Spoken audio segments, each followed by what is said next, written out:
On Thanksgiving, my uncle blocked the door and said, "You're not family anymore, leave." Chapter 1, The Drive. The drive to my mother's house was a straight shot down Route 18. But I stretched it out longer than necessary, letting my car coast under the speed limit. The trees on either side had long since shed their leaves, and the skeletal branches clawed against the gray sky. I wasn't late. If anything, I was early. But something in me was dragging my feet. I'd been invited, or rather informed, by my sister Emily 2 weeks ago. "Mom says you're coming for Thanksgiving," she'd texted, like it wasn't even a question. Last year's Thanksgiving still clung to me like a bad smell.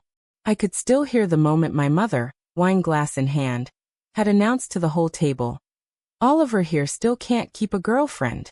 Maybe next year you can bring home something other than takeout." The laughter had been sharp, especially Emily's. But this year, I told myself, might be different. I'd been making a conscious effort to keep my head down, to give no ammunition. I'd even bought 2 bottles of a good Cabernet Sauvignon. An olive branch, though I doubted anyone would notice. At 3:15 p.m., I pulled into the driveway. The sound of laughter leaked from the house, muffled by the walls.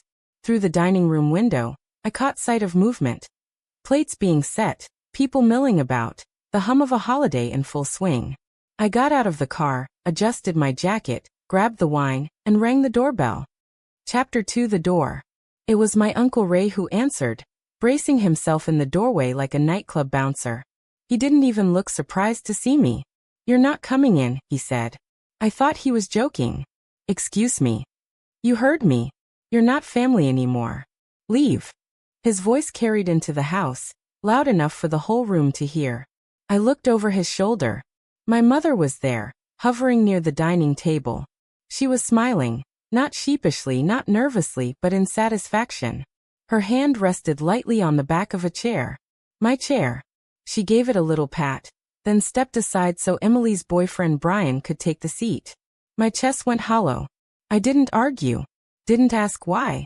I just stepped back. "All right," I said quietly, turning on my heel. As I walked back to my car, I heard the sound of laughter again, louder this time. My mother's laugh, sharp, triumphant. I slid into the driver's seat and closed the door. The car felt like a vacuum, sealing me off from the cold outside. My hands didn't shake. My jaw didn't clench. Instead, I pulled out my phone, opened my messages, and scrolled to a draft I'd been saving for months. Chapter 3, The Draft. The message was addressed to 4 people. Mia, my cousin who had always treated me like a person instead of a punchline. Aunt Helen, my mother's sister, and the only one who called me on my birthday without needing something. Jacob, my younger cousin, still in college and too honest for his own good. Harold, my step-grandfather, quiet, steady, and unfailingly kind. The message read, "They just kicked me out of Thanksgiving. I'm done. As of today, I will no longer be covering bills, loans, or favors for anyone in this family. You know I've helped a lot of you quietly over the years. This isn't about you, but I can't keep bankrolling people who treat me like garbage. Do what you want, but I'm out. Have a good holiday." I hit send. 5 minutes later, I was halfway down the street when I saw movement in my rearview mirror. Mia emerged from the house, coat on, her 2 kids trailing behind her like ducklings. Behind her came Aunt Helen, face tight with anger. Jacob followed, shaking his head as he zipped his jacket. Half the table stood up and walked out. Chapter 4, Years in the Making. You need to understand. This didn't start today. This was years in the making. Growing up, I wasn't the good child. I wasn't rebellious. I just didn't know how to play my mother's game. My mother liked control. She liked the image of a perfect family, especially when other people were watching. Emily gave her that. Smiles, deference, carefully rehearsed charm. I didn't. I was too blunt, too unwilling to swallow the little humiliations she dished out for sport. By the time I was 12, I had already been cast as the problem. I was the one who overreacted when my things were taken without asking, who couldn't take a joke when my mother mimicked my voice at the dinner table. That label stuck well into adulthood. I moved out at 20 and cut contact for 2 years. But then came the calls. Emily's rent was late. Mom's roof was leaking, Uncle Ray's truck needed repairs. I had a steady IT job by then, good pay, no debt. I told myself it was the right thing to help. But there's a dangerous thing that happens when you become the family safety net. They stop seeing you as a person. You're just a resource. A wallet with legs. Chapter 5, The Breaking Point. The breaking point came that summer. Emily called, voice trembling with theatrical distress. Brian wrecked his car, she said. We need $3,000 for down payment on a new one. Can you help? I took a breath. No, Emily. I can't keep bailing you out. Silence. Then a sharp inhale. Wow. You really are selfish. 2 days later, Mom called. She didn't ask, she screamed. You're always trying to make Emily's life harder. You've never supported this family. And here she dug deep. You should be grateful we even let you come to holidays after everything you've done. I hung up before she could list my supposed crimes.